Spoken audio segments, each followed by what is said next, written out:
Hello students! Welcome back. Today we are going to learn an important part of English grammar called the preposition. A preposition is a word that shows the relationship between a noun or pronoun and another word in a sentence. In simple terms, prepositions tell us where something is, when something happens, how something happens, or the relationship between people, places, and things. Prepositions are very common in English. We use them every day when we speak, write, read, and listen. Without prepositions, it would be difficult to describe locations, directions, time, movement, and many other important details. For example, in the sentence, "The book is on the table," the word on is a preposition because it shows the relationship between the book and the table. In the sentence, "The students are in the classroom," the word in is a preposition because it tells us where the students are. Learning prepositions will help students communicate more clearly and naturally in English. Let us begin with prepositions of place. These prepositions tell us where someone or something is located. Some common prepositions of place include in, on, at, under, above, below, beside, behind, in front of, between, among, inside, and outside. For example, the keys are on the table. Here, the preposition on tells us the location of the keys. Another example is, the cat is under the chair. The preposition under tells us where the cat is. In daily life, we often use prepositions of place. At home, someone may ask, "Where is my phone?" And the answer might be, "It is on the bed," or "It is in your bag." At school, a teacher may say, "Please sit in your seat," or "The books are on the shelf." These examples show how important prepositions are for describing locations. Now let us look more closely at the prepositions in, on, and at, because English learners often find them confusing. We use in for enclosed spaces or larger areas. For example, the students are in the classroom. My clothes are in the closet, or she lives in Cambodia. We use on for surfaces. For example, the book is on the desk, the picture is on the wall, or the laptop is on the table. We use at for specific points or places. For example, I am at the bus stop. She is at school. Or we are at the airport. Understanding the difference between in, on, and at will improve your English significantly because these are among the most frequently used prepositions. Another important group is prepositions of time. These prepositions tell us when something happens. Common examples include at, on, in, before, after, during, since, for, until, and by. For example, the class starts at 8 a.m. Here, at refers to a specific time.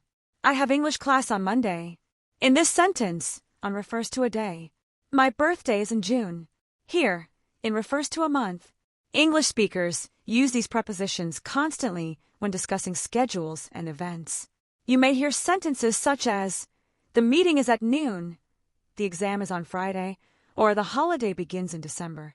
Learning these time prepositions will help students discuss dates, appointments, and plans correctly. Let us practice some more examples of time prepositions. I brush my teeth before breakfast. We watch television after dinner. The student stayed quiet during the exam.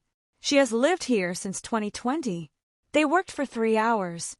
Please finish the report by tomorrow. These sentences show how prepositions help us describe time relationships clearly and accurately. Now let us learn about prepositions of movement or direction.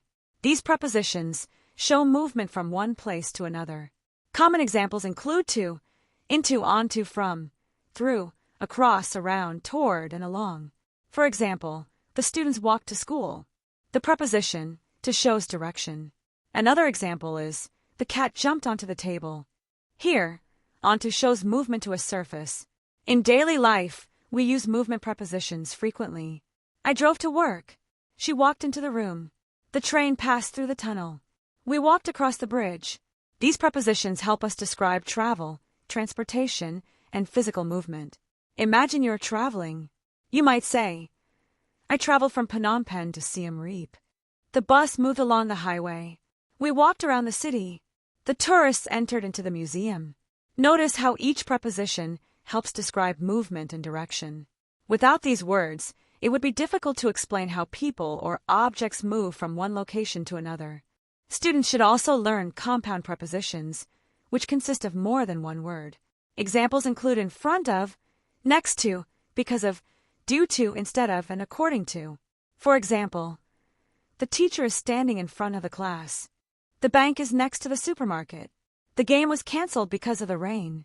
These compound prepositions help us express more specific relationships between people, places, and things. Now let us see how prepositions are used in real-life situations. Imagine you are at school. You may hear sentences such as, the students are in the classroom. The teacher is standing in front of the whiteboard. The books are on the desk. The principal arrived at 8 a.m. The students completed the exam in 2 hours. These examples show how prepositions help describe place, time, and relationships in educational settings. At home, people use prepositions constantly. For example, the food is on the table. The children are in their bedrooms. The dog is under the sofa. We eat dinner at 7 p.m. The family gathers around the television. These prepositions help family members communicate clearly about locations and activities. In the workplace, prepositions are equally important. For example, the manager is in the office. The meeting starts at 9 a.m. The report is on my desk. The employees worked on the project for 3 months. The company communicates with customers through email. These sentences demonstrate how prepositions are used in professional communication. When shopping, prepositions are very useful. A customer may ask, "Where is the rice?" And a store employee may answer, "It is on the second shelf." Another customer may ask, "Is the pharmacy near the entrance?" Or, "Can I pay by credit card?" These conversations rely heavily on prepositions. Learning them will make everyday communication much easier. Let us practice some useful real-life sentences. Repeat these sentences aloud. My phone is in my pocket. The notebook is on the desk. The students arrived at school early. We traveled to Thailand last year. The cat is under the chair. I studied for 3 hours. The manager spoke with the employees. The bank is next to the hospital. The children ran across the playground.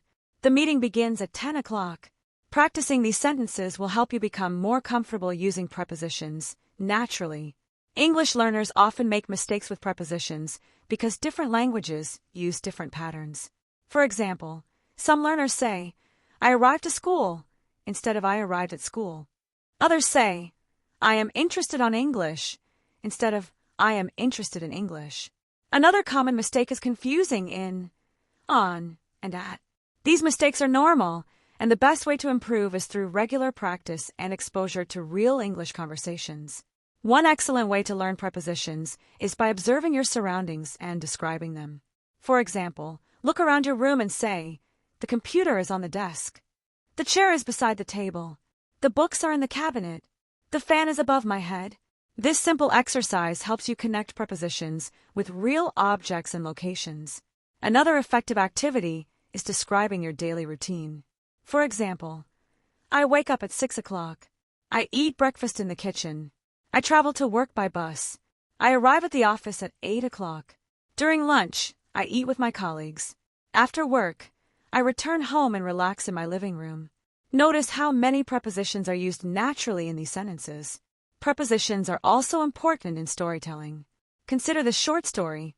One morning, a young boy walked from his house to school. Along the way, he stopped at a small shop. He bought a snack and placed it in his backpack. At school, he sat beside his best friend. During class, he listened carefully to the teacher. After school, he walked through the park and returned home. Without prepositions, the story would lose much of its detail and meaning. In conclusion, prepositions are an essential part of English grammar because they show relationships between people, places, things, and time. They help us describe location, direction, movement, time, companionship, and many other important ideas. By learning prepositions of place, time, movement, and relationship, students can communicate more accurately and confidently. Practice prepositions every day when speaking, writing, reading, and listening. Pay attention to how native speakers use them in conversations, books, movies, and podcasts. The more you practice prepositions, the more natural and fluent your English will become. Remember, prepositions may be small words, but they play a very big role in helping us communicate clearly and effectively. Have a nice day and don't forget to practice English every day.